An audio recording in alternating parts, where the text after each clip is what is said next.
남편의 관이 다치기 직전이었습니다. 50년을 함께한 사람, 제 인생의 전부였던 사람, 그 사람의 마지막 얼굴을 보며 저는 조용히 눈물을 흘리고 있었습니다. 이제 정말 보낼 때가 됐구나. 이제 정말 혼자가 되는구나. 그런 생각뿐이었습니다. 그때였습니다. 누군가 제 손을 붙잡았습니다. 낯선 손이었습니다. 차갑고 떨리고 있었습니다. 저는 고개를 들었습니다. 처음 보는 여자였습니다. 나이는 저보다 조금 젊어 보였고 검은 상복을 입고 있었습니다. 그녀의 눈은 저보다 더 붉게 충혈되어 있었습니다. 그녀가 입을 열었습니다. 선생님, 그분 제 남편이었습니다. 저는 그 말을 이해하지 못했습니다. 아니, 이해하고 싶지 않았습니다. 귀가 먹먹해지고 눈앞이 흐려졌습니다. 장례식장의 소음이 한순간에 사라졌습니다. 오직 그녀의 목소리만 맴돌았습니다. 제 남편이었습니다. 저는 그 자리에서 주저앉았습니다. 시청자 여러분, 저는 올해 74입니다. 이름은 김순자. 평범한 할머니입니다. 특별할 것 없는 삶을 살았습니다. 적어도 그날까지는 그렇게 믿었습니다. 제가 이 이야기를 하려는 이유는 하나입니다. 저처럼 평생을 속고 산 사람이 또 있을까 봐서입니다. 그리고 혹시 지금 이 영상을 보시는 분 중에 뭔가 이상하다고 느끼면서도 외면하고 계신 분이 있다면 제 이야기가 조금이나마 도움이 됐으면 합니다. 50년입니다. 반세기. 사람 인생이 대체 몇 년이라고 저는 50년을 속았습니다. 아니, 어쩌면 속은 게 아닐지도 모릅니다. 보고 싶은 것만 보고 믿고 싶은 것만 믿었으니까요. 지금부터 제가 들려드릴 이야기는 제 남편 박영호의 이야기입니다.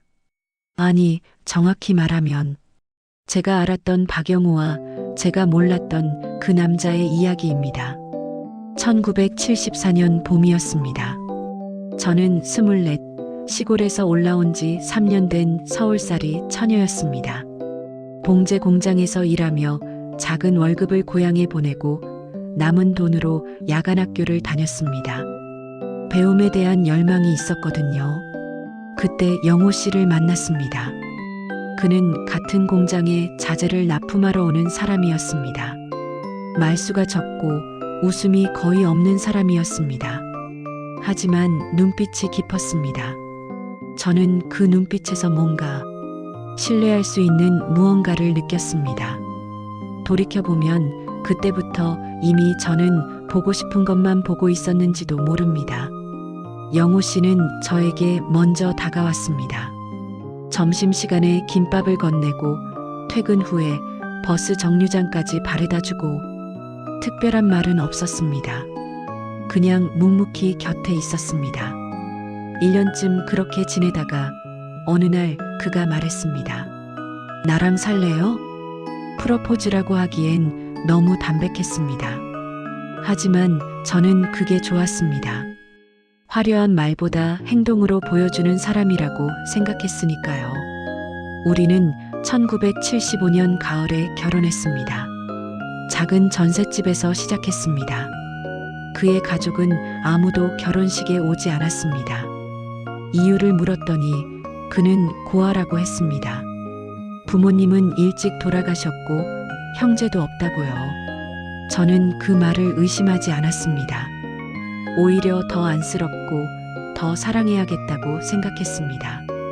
이 사람에게는 이제 나밖에 없구나. 내가 이 사람의 가족이 되어야겠다. 그렇게 우리의 50년이 시작됐습니다. 결혼 후 영호 씨는 작은 유통업을 시작했습니다. 처음에는 어려웠지만 그는 성실했습니다. 새벽에 나가서 밤늦게 들어오는 생활이 반복됐지만 불평 한마디 없었습니다. 저도 공장 일을 계속했습니다. 맞벌이를 해서 조금씩 돈을 모았고 결혼 5년 만에 작은 아파트를 샀습니다. 그 사이 아들 하나, 딸 하나를 낳았습니다. 평범한 가정이었습니다. 영호 씨는 좋은 남편이었습니다. 술을 마시지 않았고 담배도 피우지 않았습니다. 도박은 더더욱 하지 않았습니다. 월급은 항상 제게 맡겼고 바람을 피운다는 생각은 단 한 번도 해본 적이 없었습니다. 다만 지금 생각해보면 이상한 점이 있긴 했습니다. 그는 한 달에 한두 번씩 출장을 갔습니다. 지방에 거래처가 있다고 했습니다. 2박 3일 정도 집을 비웠고 돌아오면 특산물을 사왔습니다. 대구 사과, 부산 어묵, 전주 한지. 저는 그걸 받으며 출장 다녀오느라 고생했네 하고 말했습니다. 출장 중에는 연락이 잘 안 됐습니다. 핸드폰이 생긴 후에도 마찬가지였습니다. 거래처랑 밥 먹느라 회의하느라 바쁘다고 했습니다. 저는 그 말을 믿었습니다. 아니, 믿고 싶었습니다. 그리고 이상한 점은 또 있었습니다. 영호 씨는 친구가 없었습니다. 정확히 말하면 저에게 소개해준 친구가 단 한 명도 없었습니다. 회식이 있다면서 나가곤 했지만 그 자리에 저를 데려간 적은 없었습니다. 제가 물으면 그는 말했습니다. 당신이 불편해할까봐. 저는 그 배려가 고마웠습니다. 지금 생각하면 그게 배려가 아니었는데. 세월이 흘러 아이들이 자랐습니다. 아들은 대학을 가고 딸은 결혼을 했습니다. 손주가 태어났고 저와 영호 씨는 어느새 노인이 되어 있었습니다. 은퇴 후 영호 씨는 집에 있는 시간이 많아졌습니다. 출장도 없어졌고 외출도 줄었습니다. 저는 그제야 남편과 오붓한 시간을 보낼 수 있겠구나 생각했습니다. 하지만 이상하게도 그는 점점 말이 없어졌습니다. 밥을 먹으면서도 멍하니 창밖을 바라보고 밤에 잠을 자다가 가끔 울었습니다. 제가 무슨 일 있어요? 하고 물으면 그는 아무것도 아니야 하고 돌아 누웠습니다. 어느 날 밤 그가 잠결에 중얼거리는 소리를 들었습니다. 미안해. 미안해. 누구에게 미안하다는 걸까요? 저는 물어볼 수 없었습니다. 물어보면 뭔가 무너질 것 같은 느낌이 들었으니까요. 그리고 작년 영호 씨가 쓰러졌습니다. 뇌출혈이었습니다. 병원에서 수술을 받았지만 의식은 돌아오지 않았습니다. 한 달을 중환자실에서 버티다가 그는 조용히 눈을 감았습니다. 마지막 순간까지 그는 아무 말도 하지 못했습니다. 아니, 못한 게 아니라 하지 않은 걸지도 모릅니다. 그가 가져간 비밀이 있었으니까요. 그리고 저는 그 비밀을 장례식장에서 처음 알게 됐습니다. 영호 씨의 장례식은 서울의 한 대학병원 장례식장에서 치러졌습니다. 3일장이었습니다. 첫째 날은 가족들만 왔습니다. 아들, 딸, 사위, 며느리, 손주들. 조용하고 차분한 분위기였습니다. 둘째 날부터 조문객이 오기 시작했습니다. 영호 씨의 옛 거래처 사람들, 동네 어르신들, 아들 친구들, 부모님들. 예상했던 얼굴들이었습니다. 저는 상주석에 앉아 인사를 받았습니다. 그런데 오후가 되자 이상한 사람들이 하나둘 나타나기 시작했습니다. 처음 눈에 들어온 건 60대쯤 되어 보이는 남자였습니다. 그는 영정 사진 앞에서 오래 서 있었습니다. 그리고 조용히 절을 하더니 뒤돌아서며 중얼거렸습니다.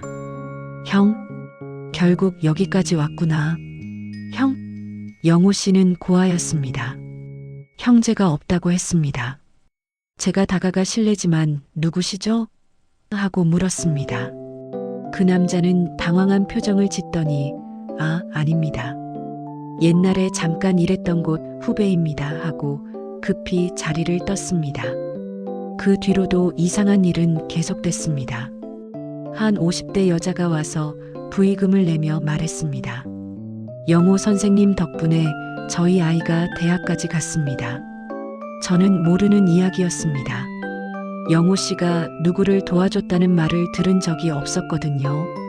한 40대 남자는 영정 사진을 보며 울었습니다. 그러면서 아버지 하고 중얼거렸습니다. 저는 소름이 끼쳤습니다. 설마 하는 생각이 들었지만 그건 너무 말도 안 되는 상상 같았습니다. 저는 아들을 불러 물었습니다. 저 사람들이 누구냐? 아들도 모르겠다고 했습니다. 아마 아버지 일하실 때 만난 사람들 아닐까요? 저는 고개를 끄덕였습니다. 오래 살다 보면 인연이 많아지는 거겠지. 그렇게 넘겼습니다. 하지만 셋째 날 더 이상 넘길 수 없는 일이 일어났습니다. 발인 전날 저녁이었습니다. 조문객이 뜸해진 시간, 한 여자가 빈소에 들어왔습니다. 나이는 60대 초반으로 보였습니다. 단정한 검은 옷을 입고 진주 목걸이를 하고 있었습니다. 얼굴은 수척했고 눈이 많이 부어 있었습니다. 그녀는 영정 사진 앞에 섰습니다.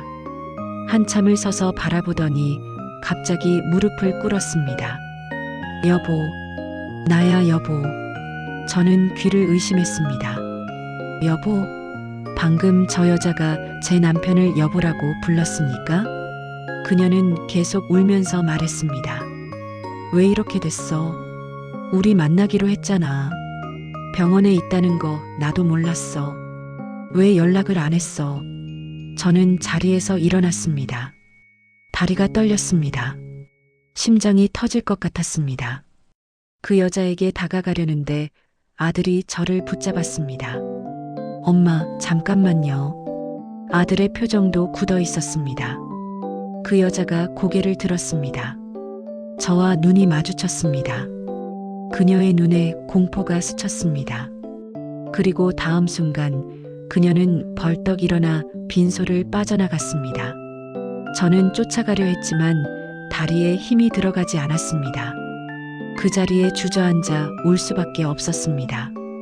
아들이 저를 부축하며 말했습니다. 엄마, 일단 진정하세요. 무슨 일인지 알아볼게요. 저는 고개를 저었습니다.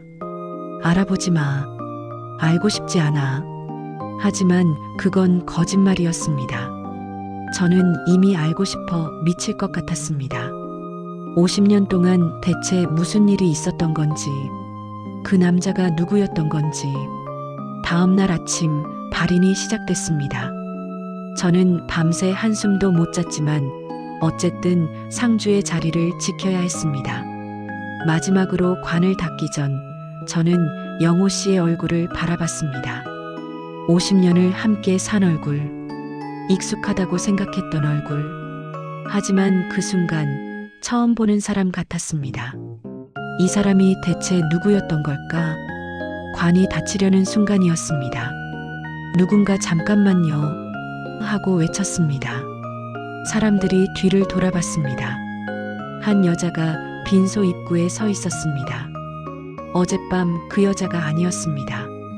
또 다른 여자였습니다. 그녀는 천천히 다가왔습니다. 나이는 제 또래쯤 되어 보였습니다. 70대 초중반. 그녀의 걸음은 느렸지만 눈빛은 단호했습니다. 그녀는 곧장 제 앞에 섰습니다. 그리고 제 손을 붙잡았습니다.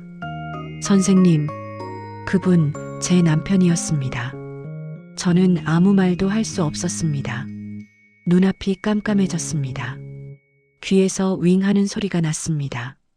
제 몸이 기울어지는 게 느껴졌고 그 다음은 기억나지 않습니다. 정신을 차렸을 때 저는 장례식장 휴게실 소파에 누워 있었습니다. 아들과 딸이 옆에 있었습니다. 딸이 울고 있었습니다. 저는 물었습니다. 그 여자 어디 갔니? 아들이 대답했습니다. 가셨어요. 그런데 엄마, 저희도 이야기 들었어요. 저는 눈을 감았습니다. 듣고 싶지 않았습니다. 하지만 들어야 했습니다. 아들이 말을 이었습니다. 그분 말로는 아버지랑 30년 넘게 같이 사셨대요. 대전에서. 저는 믿을 수 없었습니다.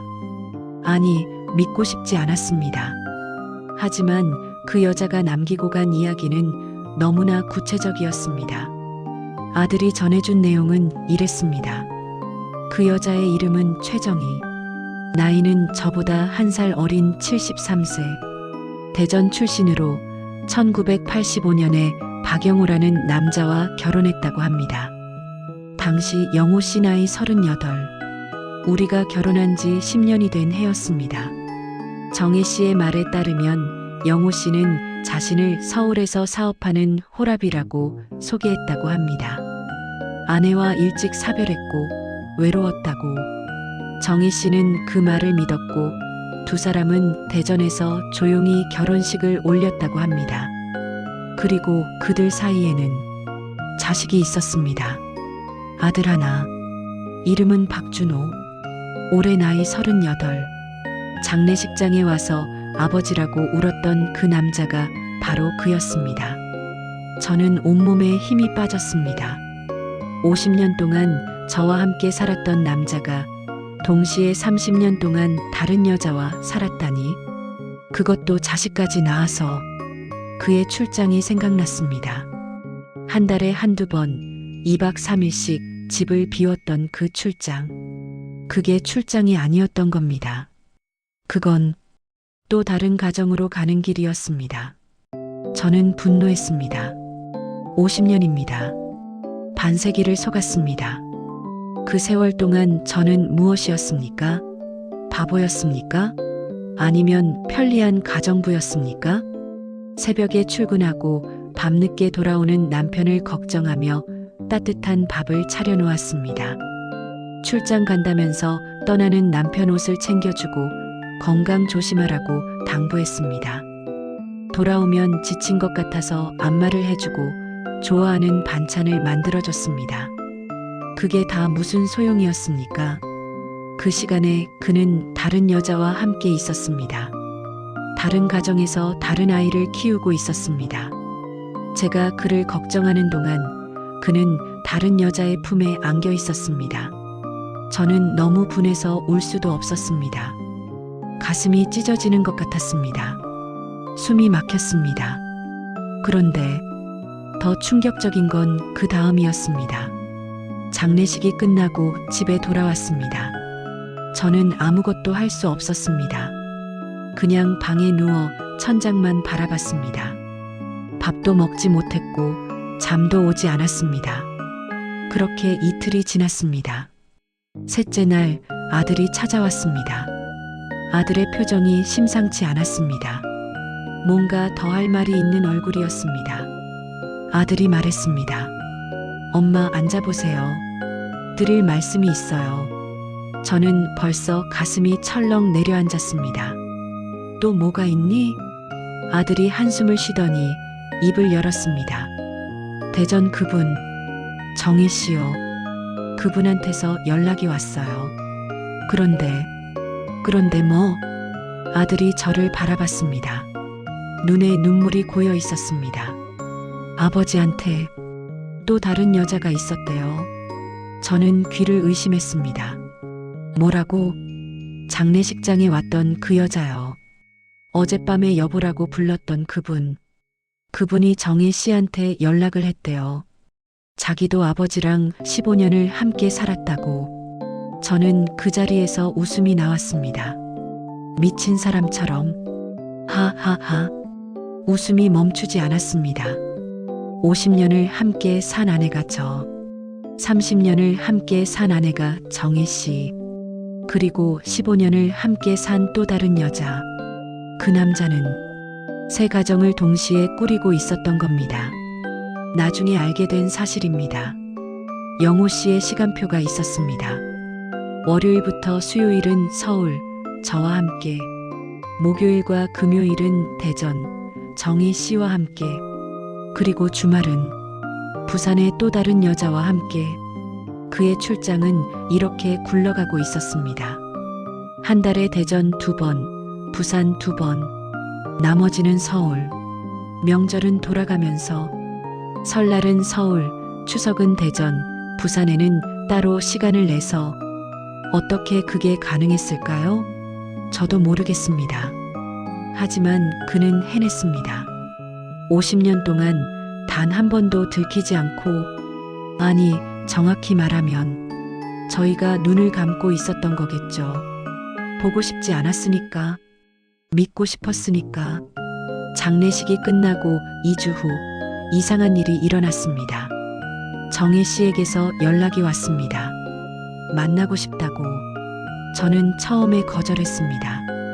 그 여자를 왜 만나야 합니까? 제 남편을 빼앗아간 여자인데. 하지만 정혜 씨가 말했습니다. 저도 똑같이 속았습니다. 저도 피해자예요. 그 말에 저는 생각이 바뀌었습니다. 맞습니다. 그녀도 속았습니다. 자기가 유일한 아내라고 믿었고, 남편이 출장 간다고 하면 믿었고, 30년을 그렇게 살았습니다. 저희는 서울에서 만났습니다. 조용한 찻집에서. 정희 씨는 저보다 더 수척해 보였습니다.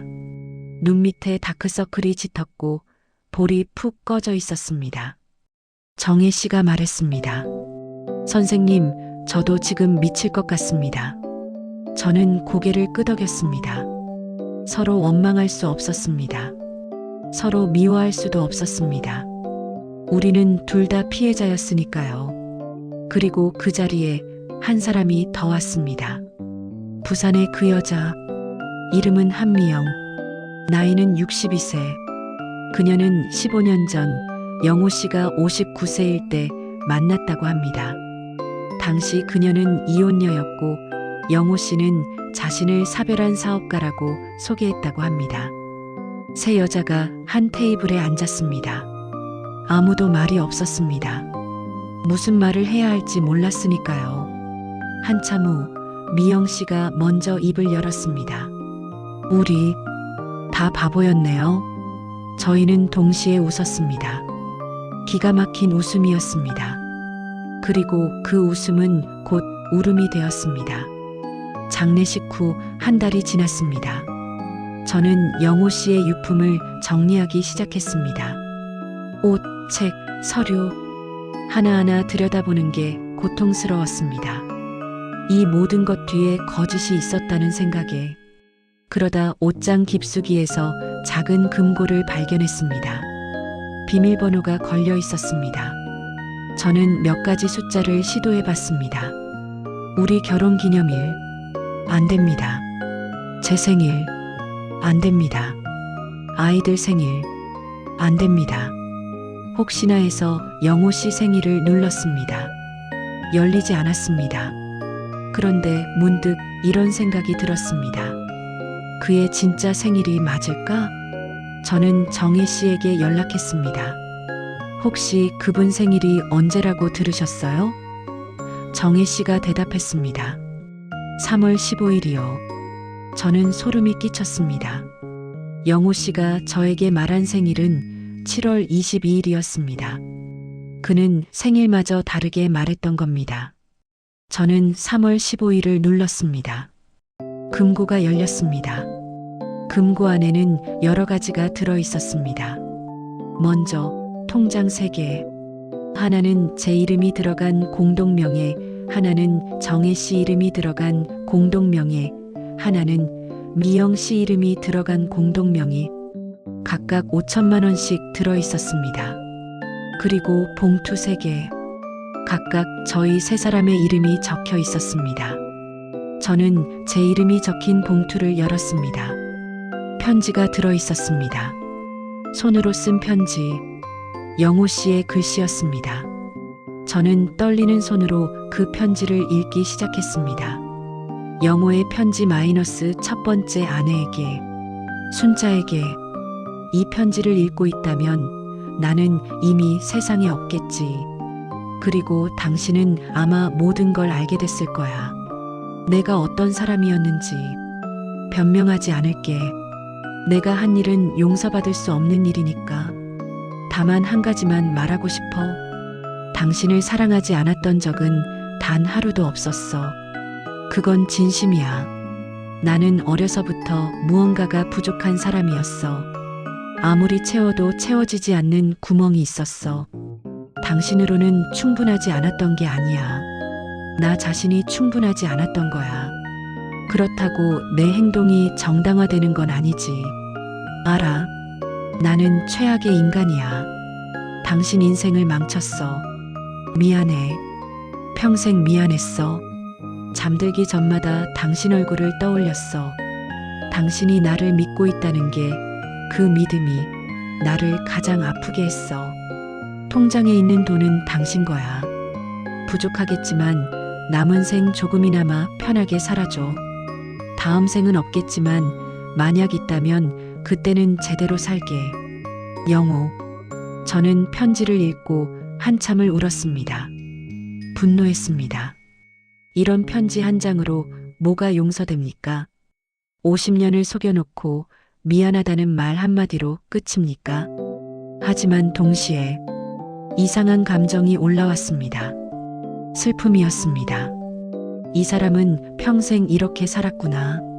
거짓말을 하면서 죄책감을 안고 살면서 스스로를 최악이라고 생각하면서 물론 동정은 할 수 없습니다.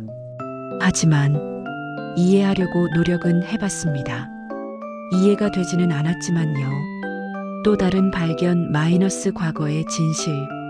금고에는 편지 말고 다른 것도 있었습니다. 낡은 서류 봉투. 열어보니 오래된 문서들이 나왔습니다. 호적 등본, 졸업 증명서, 사진 몇 장. 저는 호적 등본을 펼쳤습니다. 그리고 또 한 번 충격을 받았습니다. 영호 씨는 고아가 아니었습니다. 그의 본명은 박영호가 아니라 김영호였습니다. 부모님은 전라도의 한 농촌에서 농사를 지었고 형과 누나가 있었습니다. 그러니까 장례식장에서 형이라고 불렀던 그 남자는 진짜 동생이었던 겁니다. 왜 성을 바꿨을까요? 왜 고아라고 거짓말을 했을까요? 서류 더미 속에서 실마리를 찾았습니다. 1972년에 작성된 경찰조서 사본. 영호 씨가 25일 때의 것이었습니다. 내용은 충격적이었습니다. 그는 젊었을 때 사기 전과가 있었습니다. 가족에게 피해가 갈까봐 성을 바꾸고 서울로 올라왔던 겁니다. 그리고 새로운 신분으로 새 삶을 시작했던 것이죠. 하지만 그 새 삶에서도 그는 거짓말을 멈추지 못했습니다. 한 가정으로는 부족했던 걸까요? 아니면 자기 자신에게서 도망치려고 계속 다른 삶을 만들었던 걸까요? 저는 알 수 없었습니다. 그리고 이제 물어볼 수도 없었습니다. 가장 마음이 아팠던 건 아이들이었습니다. 제가 낳은 아들과 딸, 정혜 씨가 낳은 아들, 미영 씨는 자녀가 없었지만 그래도 세 가정의 아이들은 서로의 존재를 몰랐습니다. 장례식 후 저희 아들과 정혜 씨의 아들이 만났습니다. 둘은 같은 아버지의 자식이었지만 서로 완전히 다른 인생을 살아왔습니다. 어색했습니다. 무슨 말을 해야 할지 몰랐습니다. 저희 아들이 나중에 말했습니다. 엄마, 너무 이상해요. 저는 외동인 줄 알았는데 갑자기 동생이 생겼다니. 저는 그 말에 가슴이 아팠습니다. 아이들은 아무 잘못이 없습니다. 그 남자가 만들어 놓은 이 엉망진창인 상황에서 아이들은 그저 피해자일 뿐입니다. 영호 씨가 세상을 떠난 지 6개월이 지났습니다. 저는 아직도 가끔 밤에 깹니다. 그리고 옆에 아무도 없는 침대에서 울기도 합니다. 분노 때문이 아닙니다. 허무함 때문입니다. 50년이라는 세월, 그 세월 동안 나는 무엇이었을까? 그를 사랑한 건 진짜였을까? 아니면 내가 만들어낸 허상을 사랑한 걸까? 답은 없습니다. 아마 영원히 없을 겁니다. 하지만 저는 요즘 조금씩 다른 생각을 하기 시작했습니다. 내 인생은 그의 거짓 때문에 가치가 없어지는 게 아니라는 생각. 아이들을 키우며 느꼈던 행복, 손주들을 안았을 때의 기쁨, 그 모든 순간은 진짜였습니다. 그가 거짓을 살았더라도 저는 진짜를 살았습니다. 그 사실이 저를 버티게 해줍니다. 놀라운 일이 하나 있습니다. 저와 정혜 씨, 그리고 미영 씨, 우리 셋은 지금도 연락을 합니다. 처음에는 원망과 분노로 만났지만 이제는 서로를 위로하는 사이가 됐습니다. 한 달에 한 번씩 만나서 밥을 먹고 차를 마시며 이야기를 나눕니다. 이상하죠? 한 남자를 공유했던 새 여자가 친구가 되다니. 정혜 씨가 말했습니다. 우리 참 기구한 인연이에요. 한 남자한테 속은 새 여자가 친구가 되다니. 드라마에서도 이런 건 안 나와요. 저는 웃었습니다. 그러게요. 이런 인연이 어디 있어요. 세상에. 미영 씨가 덧붙였습니다. 그래도 우리끼리 서로 미워하면 그 사람만 좋은 거예요. 우리는 우리끼리 잘 지내요. 그 사람 무덤에서 웃게 만들지 말자고요. 맞는 말이었습니다. 서로를 미워해봐야 우리만 힘들어집니다. 그 남자는 이미 세상에 없고 남은 건 우리뿐이니까요. 우리가 서로 손잡고 위로해주는 게 그나마 이 상황에서 할 수 있는 최선인 것 같습니다. 이 영상을 보시는 분들께 한 말씀 드리고 싶습니다. 만약 지금 뭔가 이상하다는 느낌이 드신다면 그 느낌을 무시하지 마세요. 저처럼 설마라고 생각하면서 넘기지 마세요. 출장이 너무 잦다거나 연락이 안 되는 시간이 많다거나 친구나 가족을 소개해주지 않는다거나 작은 신호들이 있습니다. 그 신호들을 무시하지 마세요. 그 설마가 50년이 될 수 있습니다. 물론 의심만 하면서 살라는 건 아닙니다. 하지만 분명한 건 진실은 언젠가 드러난다는 겁니다. 그게 50년 후든 장례식장에서든 차라리 빨리 알았다면 선택할 수 있었을 겁니다. 저는 그 선택의 기회를 빼앗겼습니다. 그리고 한 가지 더. 만약 지금 누군가를 속이고 계신 분이 있다면 제발 멈추세요. 당신이 죽고 나면 남은 사람들이 얼마나 고통받는지 아세요? 그 거짓말이 평생을 따라다니고 사랑했던 기억마저 더럽혀집니다. 함께했던 모든 순간이 가짜처럼 느껴집니다. 그 고통이 얼마나 큰지 아세요? 영호 씨는 마지막 편지에 미안하다고 썼습니다. 하지만 미안하다고 말할 시간은 살아있을 때 있었습니다. 죽고 나서 하는 사과는 받아줄 수가 없습니다. 대답할 수도 없고 용서할지 말지 결정할 수도 없습니다. 그냥 일방적으로 던져진 사과입니다. 그게 얼마나 비겁한지 아세요? 올해 저는 75이 됩니다. 남은 인생이 얼마인지 모르겠습니다.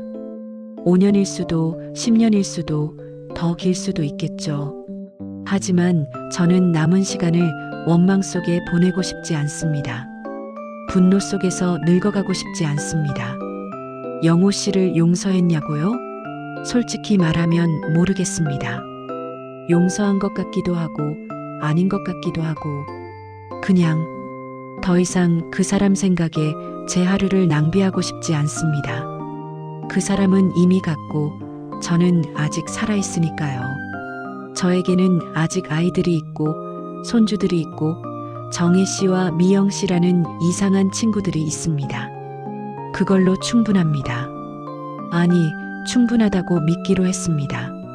가끔 혼자 산책을 나갑니다. 공원 벤치에 앉아서 지나가는 사람들을 바라봅니다. 저 사람들도 각자의 비밀을 안고 살겠지. 저 부부는 행복해 보이지만 집에 가면 어떨지 모르지. 그런 생각을 합니다. 하지만 동시에 이런 생각도 합니다. 그래도 살아있으니까, 햇빛이 따뜻하니까, 바람이 불어오니까, 그냥 그것만으로도 감사합니다. 영호 씨는 평생 거짓말을 하며 살았습니다. 그가 진짜로 행복했을까요? 저는 아니라고 생각합니다. 매일 밤 누군가를 속이면서 잠드는 게 편했을 리가 없습니다. 저는 비록 속았지만 제가 살았던 삶은 진짜였습니다. 제가 느꼈던 사랑은 진짜였습니다. 아이들을 키우며 흘렸던 땀, 손주를 안았을 때의 기쁨, 그 모든 게 진짜였습니다. 그래서 저는 이렇게 생각하기로 했습니다. 나는 속았지만 지지 않았다. 나는 속았지만 내 인생은 진짜였다. 나는 속았지만 여전히 살아있다. 이 영상을 끝까지 봐주신 분들께 감사드립니다. 제 이야기가 누군가에게는 충격이었을 수도 있고 누군가에게는 위로가 됐을 수도 있습니다. 어떤 분은 제 남편이 밉다고 느끼셨을 테고 어떤 분은 저를 가엾게 여기셨을 겁니다. 하지만 한 가지만 기억해 주세요. 삶은 계속됩니다. 어떤 일이 있어도 해가 뜨고 지고 계절이 바뀌고 우리는 늙어갑니다. 그 흐름 속에서 우리가 할 수 있는 건 그저 오늘 하루를 살아내는 것뿐입니다. 어제의 슬픔을 안고 내일의 희망을 품고 오늘을 살아가는 것. 저는 오늘도 살아갑니다. 여러분도 오늘 하루 잘 보내시길 바랍니다. 감사합니다.